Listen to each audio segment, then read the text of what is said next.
It's that time of year again, folks. LCK Autumn Finals are coming around, and that's already been memed to death, so I don't want to say that ever again. And again, we're seeing an exact rematch of last year Samsung Galaxy versus the SK Telecom T1. And you have to ask yourselves, what is the issue with the rest of the world and being able to finish? Because the last time we saw another non LCK team in the finals was, I think, RNG back in season 4 or some meme shit. No, not even. That was the season Samsung Galaxy won versus SKT, I think. That was Samsung Blue. I think it was season 3, actually. RNG was the last non Korean team to make it to the finals. And you have to wonder, is it a problem with the rest of the world? Are they just not doing everything optimally? Or is it, you know, Korea is just that much better? Because we have to look at all the players and all the practice. And I'm going to start by saying I don't know anything about LPL. I don't watch LPL because when LPL is on, LCK is on. And I'm going to watch LCK 10 times out of 10. So you have all the LCK players. They are by far and away practicing more than our Western counterparts in NA and EU. And you have so many examples of Faker having 1,000 games on his main and then another couple hundred on some other accounts.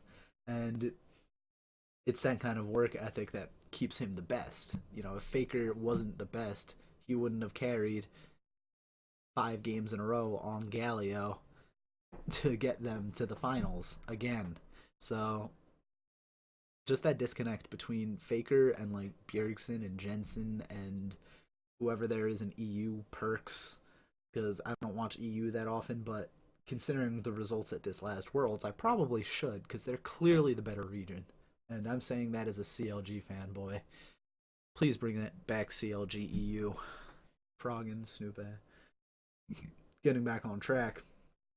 It's just looking at the disconnect between just solo queue records is astounding because you see Faker putting in all these hours on all these solo queue games, and he's consistently successful because he continues to practice all these champions. And then we hear while Reaper is doing his Game 5 pick ban analysis for all the plebs to see, he says, oh, Sneaky didn't want to play Xayah this game. And it's like, why wouldn't you want to play one of the best ADCs on the patch right now? Especially when you could probably get a great support to go along with her. I don't remember if Rakan was banned, but if Rakan was banned, then that's a serious problem with WE's draft in the first place. But if you have the opportunity to pick one of the strongest ADCs on the patch and you're like, nah, I don't want to play that, then that's kind of a problem because, at least from my perspective as a coach, what I've done in the past is, all right, they picked X champion. Do you want, I don't know, Bard or Lulu as your support? And they would say, all right, I think Bard will be better here. And it's like, all right, let's go with that. And in this situation, it's like Reaper did say that Sneaky didn't want to play Xayah, and a lot of people were saying, oh, Xayah was one of that ADC's comfort picks, but at the same time, why not just leave it up and then take it for yourself? Because they took Janna first pick anyway, and then you picked ADC Jarvan when you could have had at least Xayah Rakan right there, or something that also would have been super strong. And even if they didn't want Xayah Janna, I mean, you could still pick something into that could counter it. And it's just it's frustrating because when I hear, oh, I don't want to play that champion, it's just like, are you not practiced enough on that champion? Do you just not want to put in the energy to play such a demanding champion? Or I don't know, man. But then you have on the other side, a lot of people are saying for TSM, oh, TSM didn't want to pick Galio, or, they just didn't want to play Galio at all. And it's like, well, why not? Because we just had Faker pick Galio 5 games in a row. And, they won.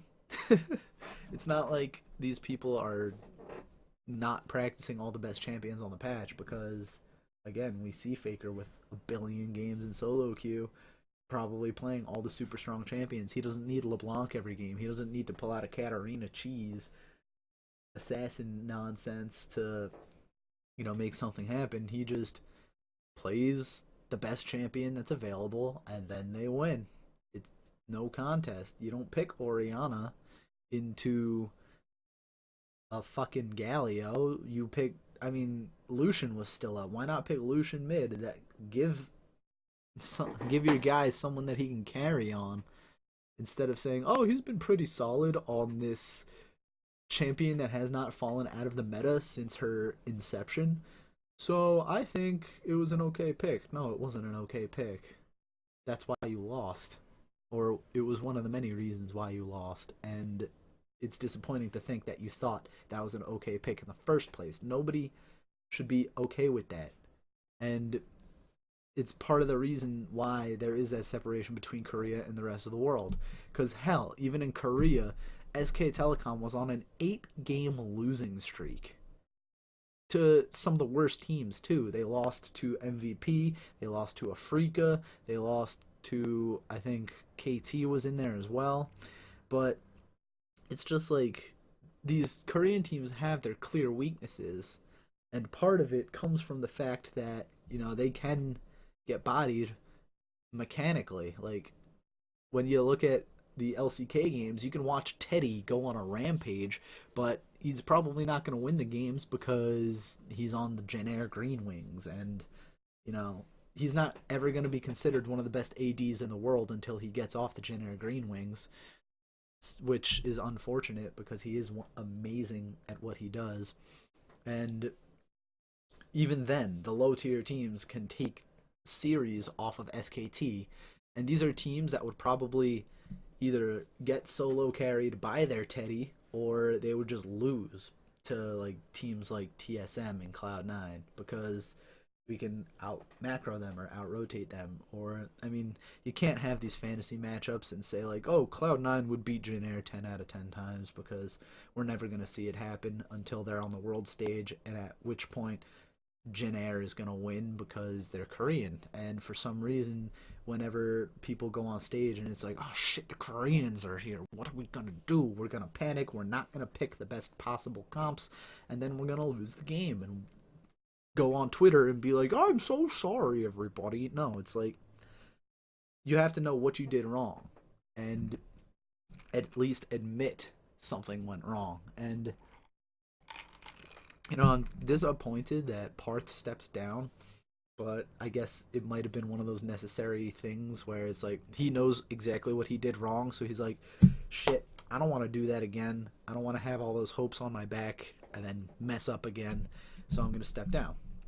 I don't know what goes through his mind, but as another coach, I could probably tell. He, as soon as he locked something in, he sat down and it's like, shit, I shouldn't have done that. I should have done something else. Like, it's probably happened to everybody where it's like, you think a second later, it's like, I could have done that. Why didn't I do that instead? Ah, damn it. But, I don't know what happened to Parth. I don't know what happened to TSM.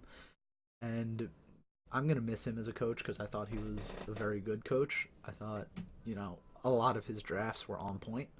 But that's also another thing, the flexibility with the team, where I don't remember who mentioned it, but someone said, Bjergsen didn't want to play Galio. And it's like, you gotta have to have him play Galio. There's no reason to not have him play Galio. Same thing with Cloud9. It's like, you can't not pick Galio when he is the person that's up right now. Or, it's just, it's these things that I feel like I can fix, or other people might feel like they can fix, but, these higher up people, the people that are actually up there, see it and it's like, no, that's alright. It's frustrating because I know that these LCK teams can lose. Like, I did not even think Samsung Galaxy was going to make it to Worlds, and then they just make it through KT Rolster. I think they had to play another team before they played KT too, and they beat them pretty handily. I think it was Afrika. So I mean, even this team that was ranked really low in Korea made it, and now they're in the finals. It's like, did nobody do research to see what their weaknesses were? Did nobody think, like, hey, they were one of the worst teams, let's see what we can do against them? Because when the number 4 Korean team is the finalist at a championship where there are number 1 seeds from all over the world, that doesn't help the closing the gap myth. And it's like, SKT was on an 8-game losing streak. This is the number 4 team from Korea that beat KT Rolster, and I'm still salty about that as a KT fan. But these teams have their clear weaknesses. How are we not taking advantage of them? How are the players not saying, these are just other human beings? We can take advantage of their weaknesses. We can take advantage of their problems. Do they prepare for them and then it just doesn't translate to the stage? Because that's a lot of nerves and a lot of people saying, oh, TSM does much better at scrims. Oh, but scrims don't fucking matter. You got to take what you learn from the scrims and put it on the stage. But if you can't put it on the stage, then you're a bad team and you should feel bad. And I hate to see NA suck so bad, but they do. And, I mean, fuck. Misfits took SKT to 5 games. Cooney said that was the hardest series he had ever played in his entire life. And that's another point I want to make. I don't know why they didn't bring Untara, but apparently it's working out for them. So, even then, their top lane is a clear weakness because they brought their weaker top laner in mind, and probably a lot of other analysts' opinions, and nobody really capitalized on that. Nobody thought, like, hey, Untara got a lot more playtime and looked a lot better, but they brought Huni. Let's see why they brought Huni, and then try to, punch him in the mouth for it. But I guess they did. They either did and they fell short, or they didn't, and that's part of the reason why they lost. Just bad prep. But whoever is doing this scouting, whoever's coming up with these reports, need to either do better when it comes to conveying their weaknesses, or the teams, like, it might just, everything might be perfect in the back rooms, and it might just come down to the players being nervous on the stage, in which case, I mean, you do it week in, week out. You have won championships at home. What is the issue? It's just another competition. Like, there's no difference between stepping onto the field week 1 and stepping onto the field during the Super Bowl. There's just no difference. It's the same turf. It's the same players that you're standing next to. It's just a different opponent this time. And the different opponent just happens to be a slightly better team. There's nothing to be afraid of. There's nothing to worry about. It's just another team that you have already prepared for. It's another team that you should fully understand because you prepared for them. And it's another team that you're going to beat. Except you didn't beat them. Except, someone had a really shitty Flash Tristana ultimate and knocked the Cassiopeia back into the Ezreal. Except somebody didn't use their Flash or their barrier and died in their base like a fucking bronze idiot. And Cody's son one, kind of excusable because he was practically a rookie. The double lift one, inexcusable. Completely. Everything that went wrong in any Cloud9 game, inexcusable, except for maybe contracts. Because again, not too much international experience compared to Jensen, compared to Sneaky, compared to world champion Impact, who did pretty well, I think. So, again, I don't know if it's just they can't do this shit on the stage, or if they just don't prepare well enough at home, or if they're just not good. But we have seen these LCK teams lose. We have seen them lose in the group stages and the best of ones. We have seen them almost lose in best of fives if there just wasn't that one misplay, or if there wasn't just that one pick that they called their bluff on, or just that one thing. But for some reason we can never get that one thing. Not even the Chinese teams can get that one thing, even though, oh, Team WE is the strongest Chinese team coming into the tournament, and they almost lost to Cloud9. They got smashed by Samsung Galaxy. RNG, looking like the strongest team coming out of groups in general, gets smashed by SKT. And that's like Uzi's 5th trip to Worlds that he just didn't do anything. I mean, he didn't make it. He didn't make it all the way. He didn't get the championship. And you have to wonder, at that point, is it the player? Is it the preparation? Is it... what could it possibly be? Because when you've been on that stage so many times, I mean, hell, even just standing on the regular stage while you're playing against Dan Gaming, it's like that's a game on a stage that has the pressure of any other game. You have to win that game if you want to, make it to the playoffs of your own region, and then you have to win those playoff games to make it to the finals, and then you have to win the finals to make it to Worlds, and then you gotta win group stages, and all of those steps were made up until Koreans, oh no, ah! And it's just dumb. They're not invincible. Go back to SKT's 8-game losing streak. You can point out all of their flaws. You can point out all of the flaws in any given VOD review of any of their wins even. It's just, who isn't pointing out these flaws? Or who isn't taking advantage of these flaws? Like, this one is going to be from my own personal experience, and this was just a few months ago. It's like, huge flaw. Their top laner doesn't ward the river at 3 minutes. It's a free gank. And something as simple as that gets us first blood and snowballs it into a victory. It's like, that's all you needed to do. That's all you need to point out. Now, what is SKT's Achilles heel? Well, I don't know. I haven't scouted them as if I was going to prepare for them.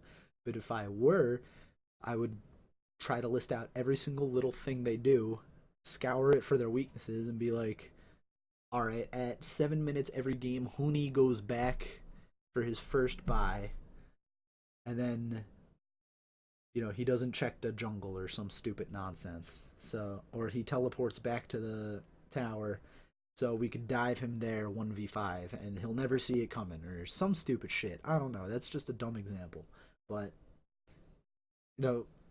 they have these weaknesses. They can be found. They have been found. They have almost been capitalized on to the point of actually knocking them out of the tournament. Where is that finishing punch? Where is the knockout punch? Where is Mike Tyson's punch out? Where is the player that will finally take it to Faker? Where is the player that will finally say, hey, let's check this brush for wards? Where is the player that will say, hey, I think I want to play Galio this week? Where is the player that will say, hey, let's win this game? Because Lord knows only the Korean players are the ones winning these games. And they lose. They lose their games. They can lose. They have almost lost. Where is the finisher? Like, if a soccer player dribbles the ball past 6 players and then misses the shot, nobody gives a damn about that guy or how good he is. But if Messi does the same thing and he finishes it, then everybody knows Messi. Ooh, that's Messi. He just had a good goal. Yeah, it's him. It's like, same thing in League. When Faker makes a 1v2 outplay escape, it's like, yep, that's Faker. But when another player does it and fails, it's like, oh, yeah, just another day on the job. He's not Faker, so who gives a shit? He almost made it, and everything he did up until the very end was mechanically sound. But because he didn't make it out, he sucks. Nobody cares about him. That's it for this video. I don't even know why I made this video. I just wanted to get all of that off my chest, really. And I know this is going to be downvoted on Reddit, so fuck yourselves.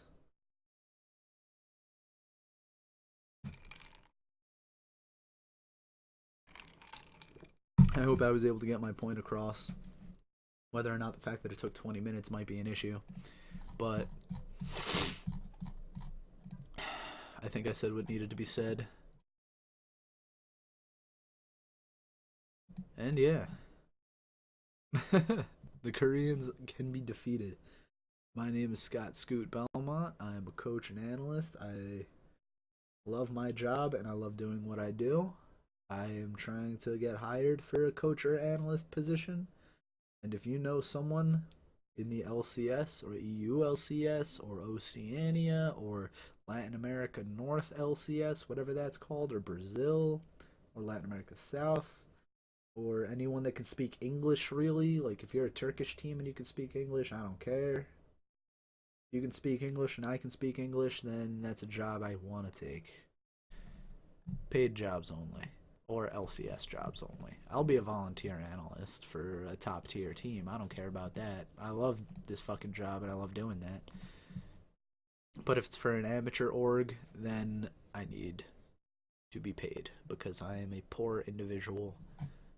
And by poor, I mean I have a lot of college loans that I need to pay back. But if I have a job with like Mirage on the Red Canids, then that's something I can put down on my resume. But nobody's gonna care if I am coach of amateur org number 7 from Mexico.